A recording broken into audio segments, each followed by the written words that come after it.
রায়গঞ্জে আবারও দুর্ঘটনার কবলে এক মহিলা। এই বিষয়ে জানা যায়, আর্থিক অনটনের কারণে ভদ্রমহিলাটি শ্রমিকের কাজ করেন। এদিন রবিবার সন্ধ্যার পর কাজ সেরে তিনি সাইকেলে করে বাড়ি ফিরছিলেন।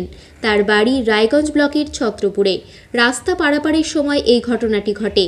এই বিষয়ে আরও জানা যায়, হঠাৎই এক বাইক চালক কর্ণজোড়া কালীবাড়ি থেকে রায়গঞ্জের দিকে যাচ্ছিলেন। তখন সুদর্শনপুর রয়্যাল এনফিল্ড শোরুমের সামনে মহিলাটি রাস্তা পার হচ্ছিলেন। কিছু বুঝে ওঠার আগেই হঠাৎ বাইকটি মহিলাটিকে সজোরে ধাক্কা মারে। বাইকটি তৎক্ষণাৎ দ্রুত বেগে ঘটনাস্থল থেকে পালিয়ে যায়। এই বিষয়ে মহিলার নাম ও পরিচয় জানা যায়নি। তিনি মাথায় এবং দেহের বিভিন্ন জায়গায় চোট পান। স্থানীয় বাসিন্দারা তড়িঘড়ি চিকিৎসার জন্য মহিলাটিকে রায়গঞ্জ হাসপাতালে নিয়ে যান। খবর পেয়ে ঘটনাস্থলে ছুটে আসেন রায়গঞ্জ থানার পুলিশ। এই প্রসঙ্গে স্থানীয় এক বাসিন্দা দিবাকর বর্মন কি জানালেন, শুনুন বিস্তারিত। দাদা, আপনার নাম? আমার নাম দিবাকর বর্মন। এখানে একটা জমজমাট ভিড় দেখলাম। কি উদ্দেশ্যে এখানে জমজমাট ছিল? হ্যাঁ, এখানে কিছুক্ষণ আগে একটা দুর্ঘটনা ঘটে গেল। এটা একটা অ্যাক্সিডেন্ট হলো। একটা ভদ্র মহিলাকে সাইকেল নিয়ে এসেছিল। হ্যাঁ, তো একটা চণ্ডীতলার ওদিক থেকে শিলিগুড়ি মোড়ের দিকে যাওয়ার পথে একটা বুলেট নিয়ে একটা ছেলে এসেছিল, খুব জোরে এসেছিল, এবং কি ভদ্র মহিলাকে খুব জোরে অ্যাক্সিডেন্ট হয়েছে।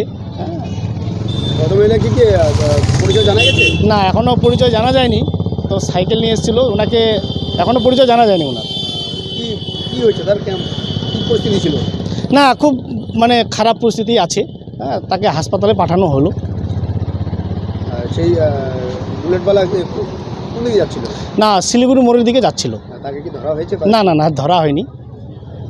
পুলিশ তৎপরতায় আছে তাকে ধরা হয়েছে? হ্যাঁ, এখন পুলিশ প্রশাসন এসেছিল, শিলিগুড়ি ট্রাফিকের অফিসার এসেছিল, উনি এখান থেকে দেখে গেল।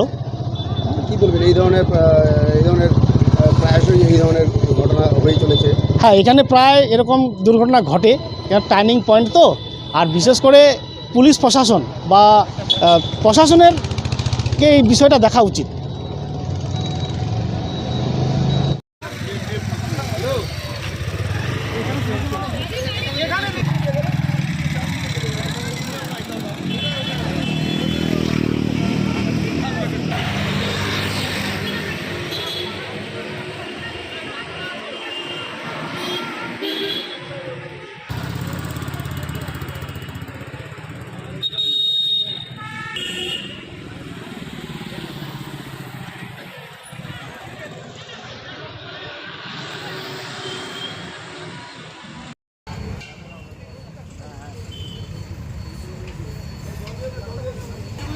পুলিশ টাকা উঠায়, আমরা